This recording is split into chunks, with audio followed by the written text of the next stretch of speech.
Bulletin కు స్వాగతం. నా పేరు సుధారాణి. బులెటిన్ ముఖ్యాంశాలు. రాష్ట్ర వ్యాప్తంగా ఘనంగా గుడ్ ఫ్రైడే వేడుకలు. పాతపట్నం ఆర్ఓబికు 15 కోట్లు. కేంద్ర మంత్రి రామానాయుడు శుభవార్త. ఇరిగేషన్ అధికారులపై మంత్రి ఫైర్. డెడ్ లైన్ ఇచ్చిన రామానాయుడు అంచనాలు వెంటనే సమర్పించాలంటూ ఆదేశం. అమరావతి రాజధానిపై వైసీపీ అధికార ప్రతినిధి రాచమల్లు కీలక వ్యాఖ్యలు. వైఎస్ఆర్ కడప జిల్లా మైదుకూరులో మానవీయ ఘటన. ప్రొద్దుటూరు, చిలమకూరు ప్రాంతాల్లో గుడ్ ఫ్రైడే వేడుకలు భక్తి శ్రద్ధలతో ఘనంగా నిర్వహించారు. చర్చిలలో పాటలు, ప్రార్థనలతో విశ్వాసులు ఆరాధన కార్యక్రమాల్లో పాల్గొన్నారు. పాస్టర్లు మాట్లాడుతూ గుడ్ ఫ్రైడే మానవాళి పాప పరిహారార్థం యేసుక్రీస్తు శిలువపై త్యాగం చేసిన రోజని తెలిపారు. ఇది ప్రేమ, క్షమ, త్యాగానికి ప్రతీకగా నిలిచిన పవిత్ర దినమని పేర్కొన్నారు. ఈ రోజు ఉపవాసం, ప్రార్థన, ఆత్మ పరిశీలనకు ప్రత్యేకమైనదని వివరించారు. ఈ కార్యక్రమాలలో పెద్ద సంఖ్యలో భక్తులు పాల్గొని ప్రార్థనలు నిర్వహించారు.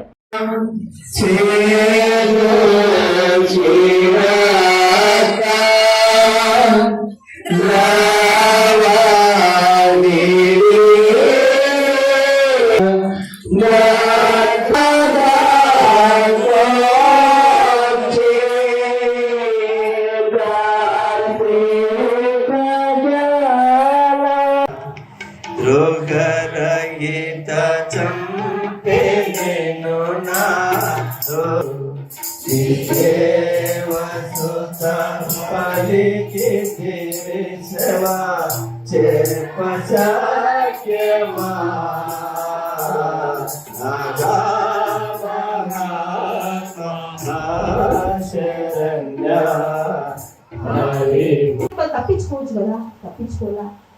శివం ఎట్లా నుంచి పట్టుకుని ఇట్లా మాయం చిటికేసి మాయం కాలేనా యేసు ప్రభు అంటాడు. అని కాదా, ఎవరి కోసము? నీ కోసము, నా కోసం. సరే, మనం ఎప్పుడు రక్షించబడతాం అంత బాగా తెలుసు. మనం బాప్తిసం తీసుకోవాలి, అన్నీ చేయాలి. అప్పుడే మనం రక్షించబడి యేసు ప్రభు రాజ్యానికి వెళ్తాం. శ్రీకాకుళం జిల్లా పాతపట్నం వద్ద నిర్మాణంలో ఉన్న రోడ్ ఓవర్ బ్రిడ్జ్ ను జాతీయ రహదారుల సంస్థ నుంచి అదనంగా 15 కోట్లు మంజూరైనట్లు కేంద్ర మంత్రి కింజరాపు రామ్మోహన్ నాయుడు తెలిపారు. భక్తుల సౌకర్యం దృష్ట్యా రిటైనింగ్ వాల్ స్థానంలో వయాడాక్ నిర్మాణానికి అనుమతి లభించిందని చెప్పారు. త్వరలోనే పనులు వేగవంతం చేసి ఆర్ఓబిను ప్రజలకు అందుబాటులోకి తీసుకొస్తామని మంత్రి హామీ ఇచ్చారు. అందరికీ నమస్కారం. పాతపట్నం ప్రజలకు, ముఖ్యంగా శ్రీ నీలమణి దుర్గ అమ్మవారి భక్తులకు ఈరోజు ఒక సంతోషకరమైన విషయాన్ని తెలియజేస్తున్నాను. నరసనపేట నుండి పాతపట్నం మీదుగా ఒరిస్సాని కలిపే 326A జాతీయ రహదారి మన పాతపట్నం వద్ద నిర్మాణంలో ఉన్న రోడ్ ఓవర్ బ్రిడ్జ్ ఏదైతే ఉందో దానికి అదనంగా జాతీయ రహదారుల సంస్థ నుండి 15 కోట్ల రూపాయలు ఈరోజు మంజూరయ్యాయని తెలియజేస్తున్నాను. 400 పైగా సంవత్సరాల చరిత్ర కలిగిన నీలమణి దుర్గ అమ్మవారి ఆలయానికి ఎదురుగా నిర్మాణం అవుతున్నటువంటి ఈ రోడ్ ఓవర్ బ్రిడ్జ్ ఏదైతే ఉందో అది చాలా ప్రాముఖ్యత కలిగింది. ముందుగా ప్రతిపాదించిన ఆర్ఓబి నిర్మాణంలో ఆలయం దగ్గర రాకపోకలకి కానీ ఆలయాన్ని దూరం నుంచి చూడడానికి కానీ వీలు లేకుండా ఉండేది. 5 ఏళ్లకు ఒకసారి జరిగే మహాజాతర సమయంలో కూడా ఇక్కడ ఇబ్బందులు ఎదురవుతాయని ముందుగానే మనం అందరం ఊహించాం. ఈ నేపథ్యంలో స్థానిక ప్రజలకే కాకుండా ఆంధ్రప్రదేశ్, ఒరిస్సా రాష్ట్రాల నుంచి వచ్చేసినటువంటి భక్తులకు ఆధ్యాత్మిక కేంద్రంగా ఉన్న మన శ్రీ నీలమణి దుర్గ అమ్మవారి ఆలయం ప్రాముఖ్యతని కాపాడే విధంగా స్థానిక ప్రజల అభిప్రాయాలను కూడా గౌరవిస్తూ భక్తుల సౌకర్యాన్ని దృష్టిలో పెట్టుకొని ముందుగా ప్రతిపాదించిన రిటైనింగ్ వాల్ స్థానంలో ఇప్పుడు వయోడక్ట్ నిర్మాణం చేపట్టాలని నిర్ణయం తీసుకున్నాం. అదనంగా 15 కోట్ల రూపాయలతో ఈ ప్రాజెక్ట్ నిర్మాణం చేపట్టనున్నాం కాబట్టి నిర్మాణంలో ఉన్న అనుమానాలన్నీ కూడా తొలగిపోయాయి. అదనపు నిధులు మంజూరు అయ్యాయి కాబట్టి మరింత వేగంగా ఈ ప్రాజెక్టుని పూర్తి చేసి ప్రజలకి అందుబాటులో తీసుకొని వస్తానని కూడా నేను తెలియజేస్తున్నాను. దీని ద్వారా భక్తుల ఆలయానికి ఎలాంటి అడ్డంకులు లేకుండా సులభంగా రాకపోకలు అనేది చేయగలుగుతారు. అలాగే ఇది నిర్మాణంలో చేసిన మార్పు మాత్రమే కాదు, ఇది మన సంస్కృతి, మన సాంప్రదాయాలు, భక్తుల విశ్వాసానికి కూడా మనం ఇస్తున్నటువంటి గౌరవం. ఈ నిర్ణయానికి మద్దతు ఇచ్చిన కేంద్ర రహదారుల తాలూకా శాఖ మంత్రివర్యులు నితిన్ గడ్కరీ గారికి నా హృదయపూర్వక కృతజ్ఞతలు. ఆర్ఓబి నిర్మాణంలో మార్పులు కోరుకుంటున్న నీలమణి అమ్మవారి భక్తులకు, పాతపట్నం ప్రజలకు ఇది నిజంగా ఒక శుభవార్తగా భావిస్తూ ప్రజలు భావోద్వేగాలని గౌరవిస్తూ అభివృద్ధి చేయడమే నా సంకల్పం, నా లక్ష్యం అనేది మరొకసారి తెలియజేసుకుంటూ మీ అందరికీ కూడా నా హృదయపూర్వక ధన్యవాదాలు. జై శ్రీకాకుళం, జై ఆంధ్రప్రదేశ్. రాష్ట్రంలో ఇరిగేషన్ అధికారుల పనితీరును మార్చుకోవాలని జలవనరుల శాఖ మంత్రి నిమ్మల రామానాయుడు సూచించారు. అమరావతి సచివాలయంలో నిర్వహించిన వీడియో కాన్ఫరెన్స్ లో ఈఎన్సీ నరసింహమూర్తి, సిఈలు పాల్గొన్నారు. కాల్వల తూడు, గుర్రపుడెక్క, పూడిగతీత పనులు అంచనాల తయారీలో ఆలస్యంపై మంత్రి ఆగ్రహం వ్యక్తం చేశారు. ఏప్రిల్, మేలో చేపట్టే పనులకు ఇప్పటి వరకు అంచనాలు ఎందుకు సిద్ధం కాలేదని అధికారులను ప్రశ్నించారు. ఆదివారం సాయంత్రంలోగా అంచనాలు సమర్పించాలని, లేని పక్షంలో సచివాలయంలో హాజరై వివరణ ఇవ్వాలని ఆదేశించారు. కాలువల పనులు సక్రమంగా జరిగితే చివరి ఎకరం వరకు సాగునీరు అందిస్తామని మంత్రి స్పష్టం చేశారు.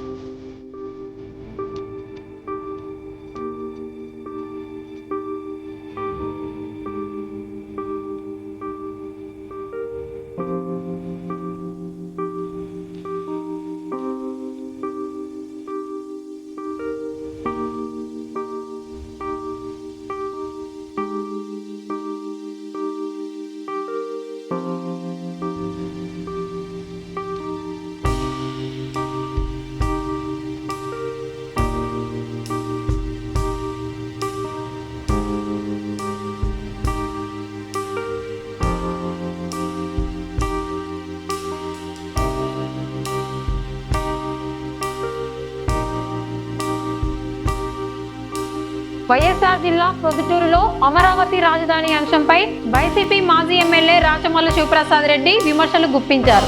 రాజధాని పేరుతో భారీ స్థాయిలో అక్రమాలు జరుగుతున్నాయని ఆయన ఆరోపించారు. రైతుల నుంచి బంగారు పండించే భూములను బలవంతంగా స్వాధీనం చేసుకున్నారని విమర్శించారు. రాజధాని నిర్మాణానికి లక్షల కోట్ల రూపాయలు అవసరమని చెప్పినా ఇప్పటి వరకు తగిన పురోగతి లేదని అన్నారు. సెల్ఫ్ ఫైనాన్స్ ప్రాజెక్ట్ పేరుతో భారీగా అప్పులు తీసుకుంటున్నారని ఆరోపించారు. మన భవిష్యత్తు గురించి, భావితరాల మన పిల్లల భవిష్యత్తు గురించి ఆలోచించాల్సినటువంటి సమయం ఆసన్నమైన ప్రజలారా. ఈ రాష్ట్రంలో జరుగుతూ ఉండే అనేక రకాల అక్రమాలకు, అవినీతి వ్యవహారాలకు, చెప్తున్న అబద్ధాలకు, చేస్తున్న పనులకు పొంతన లేకుండా జరుగుతున్న వ్యవహారాన్ని రాష్ట్ర ప్రజలమైన మనందరం మీరందరూ గమనించకపోతే, కళ్ళు తెరవకపోతే, ఈ ప్రభుత్వం గురించి సరైన సమయంలో సరైన నిర్ణయాలు తీసుకోలేకపోతే తప్పనిసరిగా భావితరాల మన బిడ్డల భవిష్యత్తు పేదరికాన్ని క్షేమంగా రాసి పెట్టుకోవచ్చు. వైఎస్ఆర్ కాంగ్రెస్ పార్టీ చెప్తా ఉన్న ఈ మాటలు రాసి పెట్టుకోండి. గ్యారెంటీ భావితరాల పిల్లల యొక్క భవిష్యత్తు పేదరికాన్ని న్యాయాలు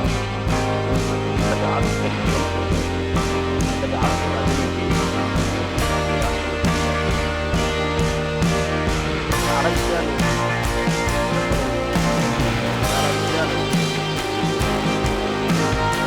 ప్రధానంగా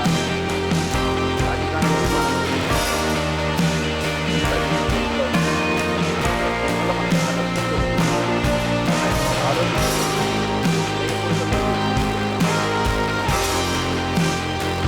దేవతల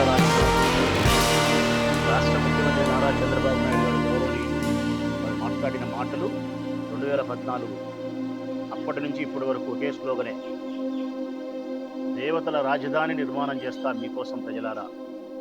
అది ఎట్లుంటుందంటే, ఏ సింగపూరో, ఏ దుబాయో, ఏ అమెరికానో ఈ దేశాలతో కూడా కాదని చెప్పేది. దేవతలకు రాజైన దేవేంద్రుడు పరిపాలించినటువంటి స్వర్గం అమరావతి ఎంత సుందరంగా, అందంగా, గొప్పగా, సౌకర్యకరంగా, ప్రశాంతంగా ఉంటుందో అట్టి దేవతల రాజధానిని మీకోసం నిర్మిస్తానా నేను అని చెప్పి 14లో మొదలుపెట్టినాడు. ఈ రాజధాని నిర్మించేదానికి 50,000 ఎకరాలు కావాలన్నాడు ఆనాడు 14లో 50,000 ఎకరాలు కావాలన్నాడు. ప్రపంచమంతా చెప్పింది, దేశం కాదు. 50,000 ఎకరాలు రాజధాని నిర్మాణానికి అవసరం లేదయ్యా, అంత అవసరం లేదు. వందల ఎకరాలలో నిర్మించవచ్చు అని చెప్పినారు. వినలే ఆయన. లేదు లేదు, నేను నిర్మించే దేవతల రాజధాని మీకోసం ప్రజల కోసం అట్లా ఇట్లా ఉండదు, 50,000 ఎకరాలు కావాలని చెప్పి 3 పంటలు పండే బంగారాన్ని పండించే పంటలను భూములను 3 పంటలు సంవత్సరానికి బంగారు పండుతుంది.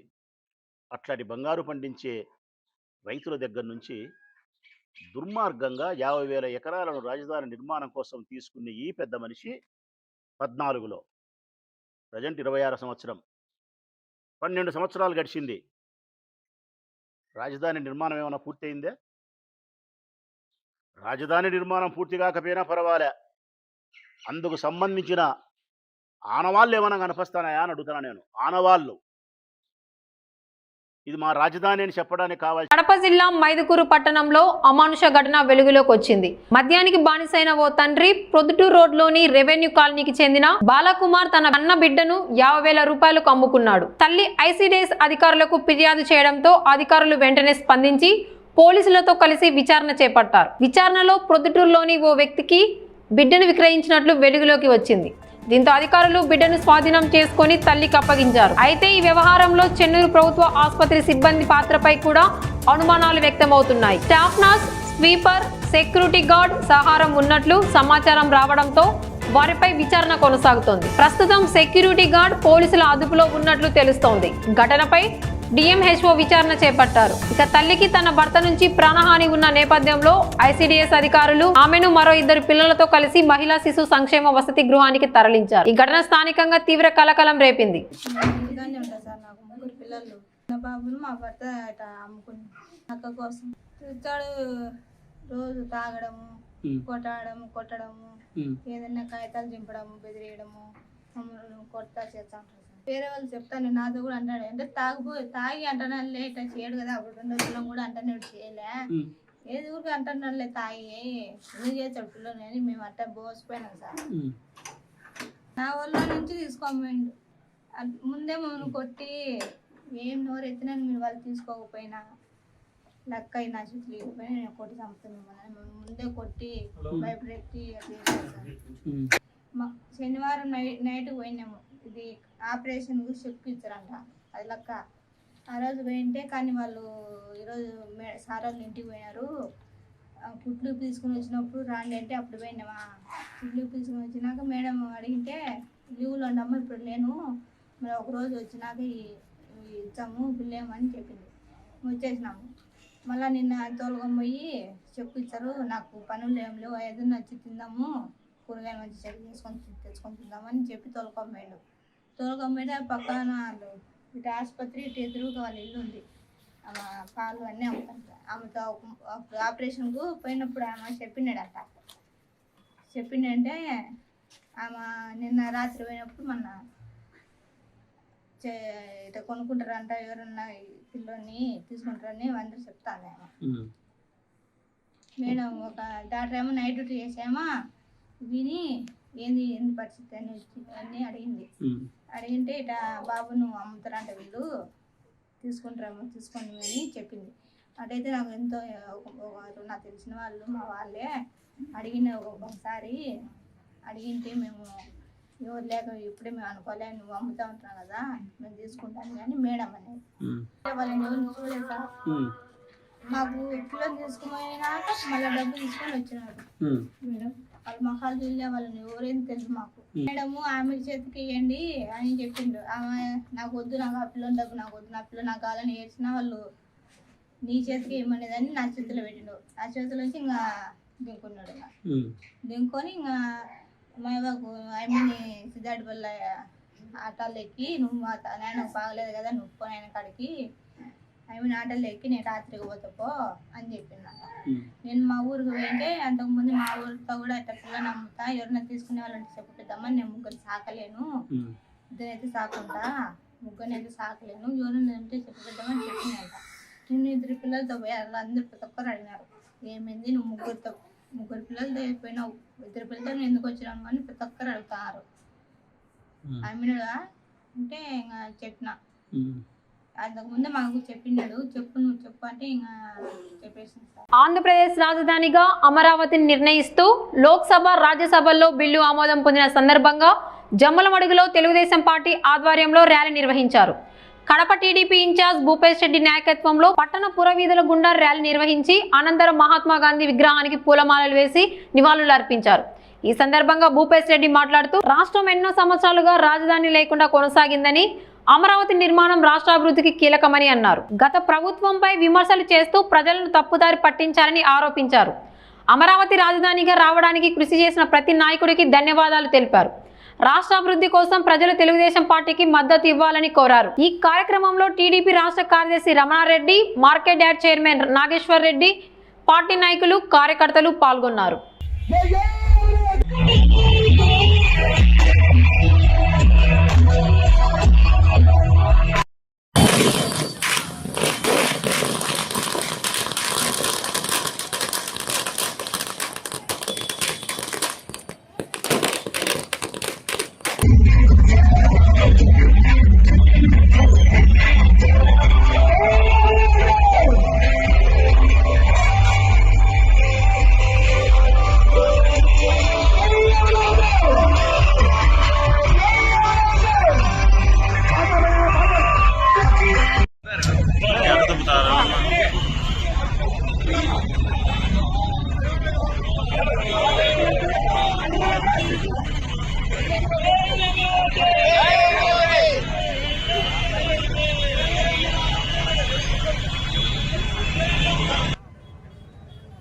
అందరికీ నమస్కారం. ఈరోజు మనం మన రాష్ట్రానికి ఆంధ్రప్రదేశ్కు అమరావతి రాజధానిగా అసెంబ్లీలో, లోక్సభలో, రాజ్యసభలో ఈరోజు బిల్లు పాస్ చేసుకున్నాం. కాబట్టి మనందరం ఆలోచన చేయాల్సిందే. దాదాపు 2014 నుంచి 24 వరకు మనకు రాజధాని లేని రాష్ట్రంగా ఉండడం జరిగింది. కానీ ఏ రోజైతే మనం కొత్త రాష్ట్రంగా ఏర్పడిన తర్వాత 2015-16లో ప్రధానమంత్రి వర్యులు నరేంద్ర మోడీ గారు, మన ముఖ్యమంత్రి వర్యులు చంద్రబాబు నాయుడు గారు ఆ రోజు అమరావతికి శంకుస్థాపన చేయడం జరిగింది. ఇదే ఆంధ్రప్రదేశ్ కి రాజధాని అని.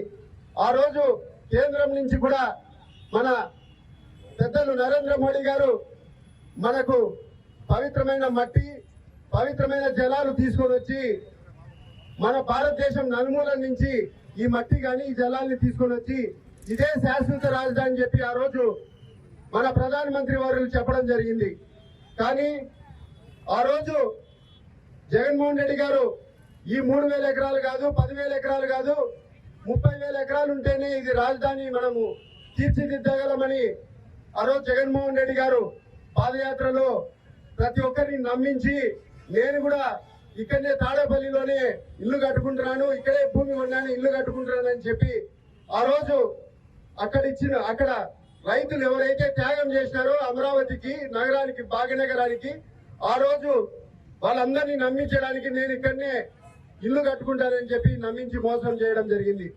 కానీ ఏ రోజైతే 19లో జగన్మోహన్ రెడ్డి గారు ముఖ్యమంత్రి అయిన తర్వాత 3 ముక్కలాట ఆడడం జరిగింది. కాబట్టి ఆ రోజు నుంచి మనం ఏ రాష్ట్రానికి పోయినా కూడా మీ రాష్ట్రానికి ఏది రాజధాని అంటే మనమే చెప్పలేని పరిస్థితులలో ఉన్నాం. మిగతా రాష్ట్రాలు కూడా మీకు 3 రాజధానిలా, మాకు ఒక రాజధాని ఉంది. అటు సైడ్ కర్ణాటకకు పోతే బెంగళూరు ఉంది, తమిళనాడుకు పోతే చెన్నై ఉండింది, మనకు హైదరాబాద్ కొత్తగా ఏర్పడిన రాష్ట్రానికి కూడా తెలంగాణకు హైదరాబాద్ ఉండింది. మనం కూడా వరల్డ్ క్లాస్ క్యాపిటల్ ని తయారు చేసుకుంటాం. మన అనుభవకుడు, మన ఆంధ్రప్రదేశ్ కు పెద్ద కొడుకు లాంటి వాడు, పూర్తిగా అవగాహన ఉన్న వ్యక్తి చంద్రబాబు నాయుడు గారు అని చెప్పి ఆ రోజు రైతులు కూడా నమ్మి ఒక ఆశాభావంతో మన రాష్ట్రాన్ని అభివృద్ధి చెందుతుంది, నడిబట్టున ఉంది. మనకు కుప్పానికి తీసుకున్నా, అటు సైడ్ శ్రీకాకుళం నుంచి తీసుకున్నా కూడా ఇది సెంటర్ అవుతుందని చెప్పి ఆ రోజు అక్కడ రాజధానిని తీర్మానం చేసుకుని మనం అందరం చేసుకోవడం జరిగింది. కానీ ఏ రోజైతే మనం 2019లో మనము మన ప్రభుత్వాన్ని కోల్పోయినామో, జగన్మోహన్ రెడ్డి గారు ముఖ్యమంత్రి అయినారో ఆ రోజు నుంచి పూర్తిగా అమరావతిని గాని, అమరావతిలో ఉన్న ప్రజల్ని గాని, ఎవరైతే అమరావతి కోసం త్యాగం చేసినారో రైతులు భూములు ఇచ్చి, వాళ్ళందరినీ ప్రతిరోజు అరాచక పాలనతో హింసించి ఇష్టం వచ్చినట్టు వాళ్ళను అగౌరవపరిచి, వాళ్ళు చట్టబద్ధంగా రాజధాని నుంచి వాళ్ళు ఈవెన్ తిరుపతి తిరుమల దేవస్థానానికి పోయి మేము ముక్కులు తీర్చుకుంటామని. అమరావతిని ఆంధ్రప్రదేశ్ రాజధానిగా పార్లమెంట్ ఆమోదించడంతో కడప జిల్లా బద్వేలిలో కూటమి శ్రేణులు ఘనంగా సంబరాలు నిర్వహించారు. నాయకులు, కార్యకర్తలు భారీ ఎత్తున పాల్గొని దీపాలు వెలిగించి సీఎం చంద్రబాబు చిత్రపటానికి పాలాభిషేకం చేశారు. అనంతరం కేక్ కట్ చేసి బాణసంచా కాల్చి ఆనందాన్ని వ్యక్తం చేశారు. ఈ సందర్భంగా DCC bank chairman Suryanarayana Reddy మాట్లాడుతూ అమరావతి నిర్ణయం 5 కోట్ల ఆంధ్రుల ఆకాంక్షలకు నిదర్శనమన్నారు. రైతుల పోరాటానికి న్యాయం జరిగిందని పేర్కొన్నారు. జై అమరావతి, జై ఆంధ్రప్రదేశ్ నినాదాలతో బద్వేల్ వీధులు మారుమోగాయి. నాయకుడు మన చంద్రబాబు నాయుడు గారికి ఈరోజు పాలాభిషేకం చేసి ధన్యవాదాలు, ఆయనకు పాదాభివందనాలను తెలియజేసుకుంటున్నాం. ఈరోజు మన పార్లమెంటులో కూడా అమరావతిని శాశ్వతంగా నిలిచిపోయే విధంగా చట్టబద్ధత కల్పించడం జరిగింది. ఇంతకు ముందు మన అసెంబ్లీలో తీర్మానం చేసి పార్లమెంట్లో, లోక్సభలో ప్రవేశపెట్టి బిల్లు పాస్ అయిన తర్వాత ఈరోజు రాజ్యసభలో కూడా పాస్ అయి చట్టంగా ఏర్పడి ఈరోజు అమరావతిని మనము చట్టబద్ధత కల్పించి చేయడం జరిగింది. ఇంతకుముందు వైసీపీ గవర్నమెంటు 2014 నుంచి 2019 నుంచి 2024లో వాళ్ళు ఎంత దోబూచులాట ఆడారో మనం అందరం చూసాం. 3 ముక్కలాట అనడము చేసిన ప్రభుత్వాన్ని ఆ రోజు తెలుగుదేశం పార్టీ 2014 నుంచి 19 వరకు ఉండినప్పుడు నాకు ఎలాంటి ఇబ్బంది లేదన్న జగన్మోహన్ రెడ్డి గారు ఆ రోజు ఇదొక్క ఆయన పరిపాలనలోకి వచ్చిన వెంటనే దానిని మనకు మూడు రాజధానులు కావాలి అని ఆ యొక్క అమరావతిని పూర్తిగా నిర్వీర్యం చేసిన జగన్మోహన్ రెడ్డి గారు ఈ రోజు ప్రజలు భయభ్రాంతులయ్యారు. ఆ రోజంతా ఇప్పుడు కూడా మన చంద్రబాబు నాయుడు గారు రావడం వలన ఈ యొక్క అమరావతికి చట్టబద్ధత కల్పించి మన యొక్క ఆంధ్రప్రదేశ్కు ఒక రాజధానిని ఏర్పాటు చేయడం జరుగుతూ ఉంది. ఈ యొక్క ఆంధ్రప్రదేశ్ ఈ రాజధాని గుంటూరు ప్లస్ విజయవాడ మధ్య మంగళగిరిలో, అంటే ఈ 3 సిటీలు కలిసితే ఎంత పెద్ద పట్టణం అయిపోతుందో మనందరికీ ప్రతి ఒక్కరికి తెలుసు. ఇది ఒక మన స్టేట్లో ఇక అనంతపురం నుంచి ప్లస్ శ్రీకాకుళం వరకు మధ్యలో ఉన్న ప్లేసు. ఇది ఒక ప్లేసును చూస్తే మనకు అద్భుతంగా తయారైందని ప్రతి ఒక్క యువకునికి, ప్రతి ఒక్క నాయకునికి, ప్రతి ఒక్కరికి తెలుసు ఇంత గొప్పగా రాజధాని కావాలనేది. మనకు అన్ని రాజధాని, ప్రతి ఒక్క స్టేటుకు గొప్ప రాజధాని ఉంది. మనకు రాజధాని లేని లోటును ఈరోజు మన ముఖ్యమంత్రి వర్యులు చంద్రబాబు నాయుడు గారు, అలాగే నరేంద్ర మోదీ గారు, అలాగే పవన్ కళ్యాణ్ గారు వీళ్ళంతా కలిసి ఈరోజు ఈ చట్టబద్ధత కల్పించేందుకు ఎంతో పోరాడి ఈరోజు చట్టబద్ధత కల్పించడం జరిగింది. అందువలన మన అందరము కూడా వారికి మరొక్కసారి పాదాభివందనాలను తెలియజేసుకుంటూ ఈ యొక్క మన చంద్రబాబు నాయుడు గారికి, మన పవన్ కళ్యాణ్ గారికి, మన లోకేష్ బాబు గారికి, ప్రధాని మోదీ గారికి ధన్యవాదాలను తెలుపుకుంటూ రైల్వే కోడూరు ఎమ్మెల్యే అరవ శ్రీధర్పై లైంగిక ఆరోపణలు చేసిన మహిళపై జనసేన నాయకులు దాడి చేశారు. పోలీసుల చేతిలోని లాఠీ లాక్కొని కొట్టడంతో పాటు తరుముతూ అరాచకం సృష్టించారు. ఈ ఘటన గురువారం రాత్రి తిరుపతి జిల్లా రైల్వే కోడూరులో జరిగింది. అమరావతి రాజధాని బిల్లుకు పార్లమెంట్లో ఆమోదం తెలిపిన సందర్భంలో సంబరాల కోసం ఎమ్మెల్యే అరవ శ్రీధర్, జనసేన రాష్ట్ర కార్యదర్శి తాతంశెట్టి నాగేంద్ర మరియు కొందరు పట్టణంలోని ప్రధాన రహదారిపైకి వచ్చారు. అదే సందర్భంగా ఎమ్మెల్యేపై ఆరోపణలు చేసిన ఉద్యోగిని, ఆమె న్యాయవాది ఆజాద్ సాయి కృష్ణ సోదరుడు గోపితో కలిసి టోల్గేట్ వద్దనున్న పూల దుకాణాల వద్దకు వచ్చారు. ఇంతలో ఎమ్మెల్యే కారు కార్యకర్తలు అటుగా వచ్చారు. ఆమెను అక్కడ చూసిన జనసేన నాయకులు తీవ్ర ఆగ్రహంతో ఆమె వెంట పడ్డారు. స్థానికులు చూస్తుండగా పోలీసులు అడ్డుకుంటున్నా లెక్క చేయకుండా జనసేన రాష్ట్ర కార్యదర్శి తాతంశెట్టి నాగేంద్ర దాడి చేశారు. గోపిని కొడుతూ ఊరు వదిలి వెళ్లిపోవాలంటూ తాతంశెట్టి అనుచరులు రోడ్డుపైన పరిగెత్తించారు. తాతంశెట్టి నాగేంద్ర పోలీసుల చేతిలోని లాఠీని తీసుకొని ఆమెపై దాడి చేశారు. ఈ ఘటనను చిత్రిస్తున్న ఓ జర్నలిస్టును సైతం కొట్టి వీడియో ఫుటేజ్ డిలీట్ చేశారు. ఈ ఘటన ఎమ్మెల్యే అరవ శ్రీధర్ సమక్షంలోనే జరిగింది.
రాష్ట్ర ప్రధాన కార్యదర్శి గడికోట శ్రీకాంత్ రెడ్డి మీడియాతో మాట్లాడుతున్నారు. ఆ వివరాలు ఇప్పుడు చూద్దాం. ప్రతి ఒక్కరికి కూడా వాళ్ళ యొక్క జీవితాలు మారబోతున్నాయన్నటువంటి రీతిలో మాట్లాడుతుంది అధికార తెలుగుదేశం పార్టీ. దానికి తగ్గట్టుగా ఈరోజు గౌరవ ముఖ్యమంత్రి గారు ప్రెస్లో మాట్లాడారు. తాను మాట్లాడే ప్రతి మాట సత్య దూరమైనటువంటి మాటలు. ఏ మాటలో కూడా నిజాయితీ లేదు, స్పష్టత లేదు, పూర్తిగా మోసపూరితమైనటువంటి మాటలు తను మాట్లాడాడు. తన మాటల్లో ఈరోజు వాస్తవాలు కూడా కొన్ని తన నోటి నుంచి వచ్చాయి. నిన్న మొన్నటి వరకు ఈ ఆంధ్ర రాష్ట్ర చరిత్ర మారబోతోంది, ప్రపంచంలోనే అద్భుతమైనటువంటి నగరంగా 2 సంవత్సరాలు తీర్చిదిద్దబోతుంది, ఇది డల్లాస్ నగరం అవుతుంది, స్విట్జర్లాండ్ అవుతుంది, లండన్ అవుతుంది, టోక్యో అవుతుంది, సింగపూర్ అవుతుంది అని చెప్పుకుంటూ వచ్చాడు. గ్రాఫిక్స్ చూపిస్తా అద్భుతమైనటువంటి ప్రపంచంలోనే అతి అద్భుతమైనటువంటి నగరంగా ఇది ఉండబోతుంది అని మాట్లాడుతూ వచ్చాడు. ఈరోజు తన మాటల్లో ఇది నిరంతర ప్రక్రియ, కొంత భాగం కంప్లీట్ చేస్తాను 28 సంవత్సరం వరకు అన్నటువంటి మాట తను చెప్పడం మనం విన్నాం. ఇంతకాలం తన మాటలన్నీ కూడా మాయమాటలు, ఇది ఎప్పటికీ జరగని అంశము అటువంటి మాట తన నోట్లో నుంచి వచ్చింది కూడా మనము స్పష్టంగా విన్నాం.